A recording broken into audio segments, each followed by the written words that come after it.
G'day guys and welcome to another Project Resto. I'm Chris and this is the motor from my 1968 Scott Bonnar 45 that I'm restoring.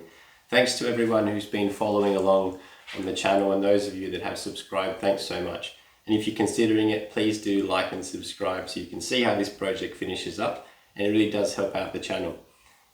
Today we're going to jump into the beginning of the refreshing process for this motor here. There's nothing wrong with the original motor. Everything mechanical that's working is all fine and great. So we are going to put this back in once we get up to that stage in the restoration. There's a few parts we're going to take from the donor here, like the air filter box, kill switch, and a few other smaller components. But essentially today we're going to break this down into all of its parts and take everything off that has paint on it so that it can be prepped and ready for a new coat back in this original black color here. So stay tuned and I'll show you how I do it.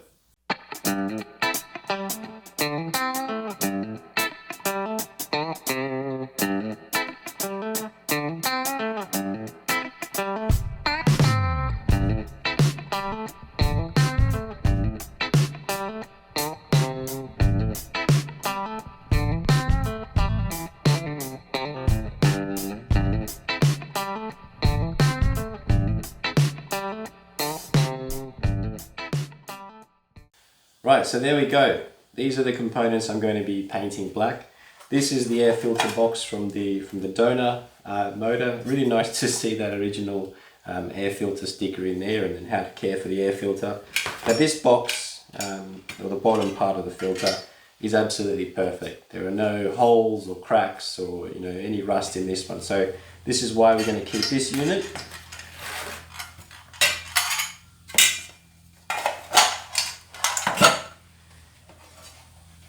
The starter pull, or the pull cable, pull cord, and the box here, the shroud here, is in really good condition. The serial number is up on the side, so for those of you doing a restoration yourself, you'll find it on this particular motor. I think this is the 2.5 or the 3 horsepower motor. Actually, I think it's the 2.5 because I think the 3 has the larger fuel container. So the serial number here, I'll bring it up so you can have a look. So when you're trying to find out what year your motor was, if you look at the last the last lot of numbers on that serial number, mine starts with a 68. So that's how I know it's a 1968. 04 is the so 680425. That means the 25th of the 4th, 1968. The other parts of the number, I'll put a link up to a great video that explains how to work out the age of your old Briggs motor. It goes through as a bit of a guide on how to work that out and what the different numbers mean. But essentially this is the part we're going to keep. We're just going to respray. Different brackets and parts here that we'll spray as well, and the fuel container. So I didn't realize, but these are two different types. Although they look very similar, the fuel containers are different. If you have a look here, you can see that the pickup into the carburetor is very different for both. So on my motor here, we've got the pickup point and the return. And over here on this motor, on this carburetor, we've only got the one pickup point. So we're going to keep the original because that's what we need. But this is in really good condition. You can see the paint has come off. This is just where fuel has spilt off and knocked some of the paint off. But the actual unit is in really good condition. There's no holes, there's no rust. The inside did get a flush when I did the service originally, just because there was a bit of gunk in there. But that was all cleaned. And nice to see the original sticker on here as well. So we've got a pipe here that will be spraying black as well. A little rubber grommet. I've had a bit of trouble with getting the exhaust off. That's a part that I do actually want to replace. If there are any secrets or tips, I'll check out the Facebook group, that Scott Bonnar Restorations group, Scott Bonnar Bible. That's a great piece of writing there. Should be in the canon. It's a great resource to refer to whenever you're doing one of these restorations. So go and join the Facebook page. and you get all the information you need. There's a great group of guys running that page as well, and there's no question he's ever turned away. It's, you know, if you need some advice, go there and they'll help you out. I want to have a look at that and see if I can get this off in any other way. If I've missed a trick or something like that, I'll have a look. But yeah, I'm going to need a new exhaust here. Now the rest of the motor I am going to pull apart and I am going to spray, possibly silver, or just clean it up. But you know, it is in pretty good condition. It's just the paint that's been wearing away. So we'll clean that up in the process and get it all looking really good again. So these are the parts that I'm going to be spraying. We're going to get into a bit of paint strip next, and then we're going to get ready for some primer. So let's get into it.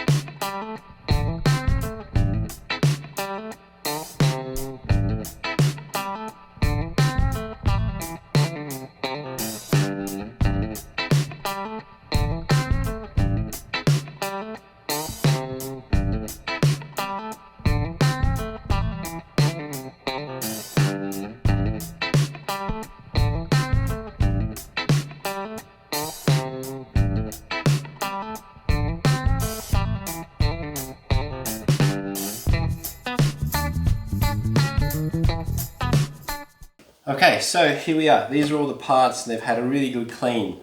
Started with soapy water and then into degreaser, and whilst I was giving them a clean, I did jump into, or alternate between, it's just a scouring pad, some steel wool scouring pad there, and some 800 grit wet dry.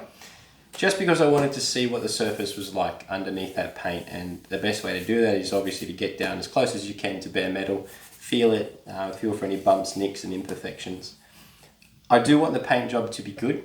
It's not just a cover up, which looks like what's happened in the past, because there are a few layers of black paint on these parts here. So we're going to use paint stripper to remove the bulk of this. I'm not going to, well, there's no real point doing the sandblasting because there are only, you know, such a small number of parts here, and a lot of them are really quite fiddly. So paint stripper will be the way to go.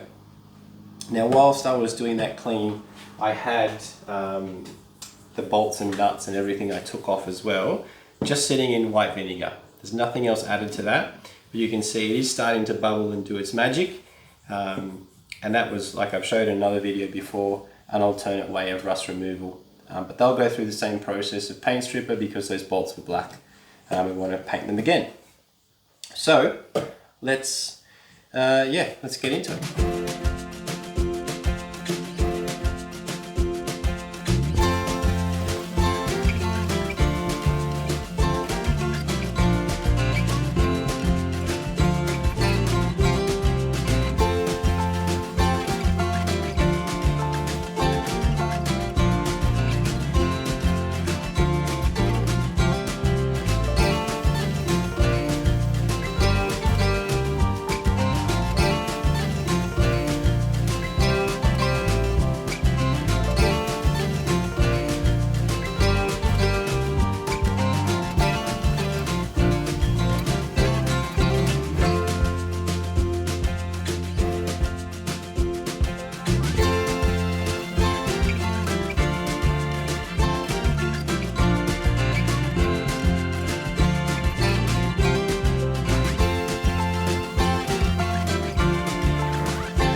Right, so that's all the parts through their first coat of paint stripper.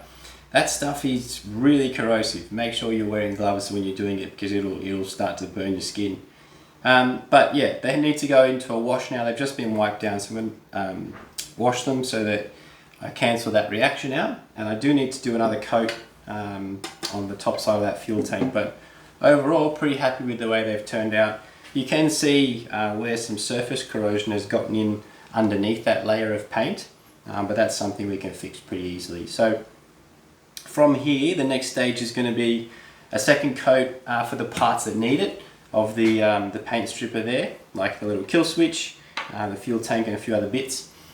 Then we'll get it ready for priming. So we're going to do an edge primer on these parts, and these are the two products I'm going to use.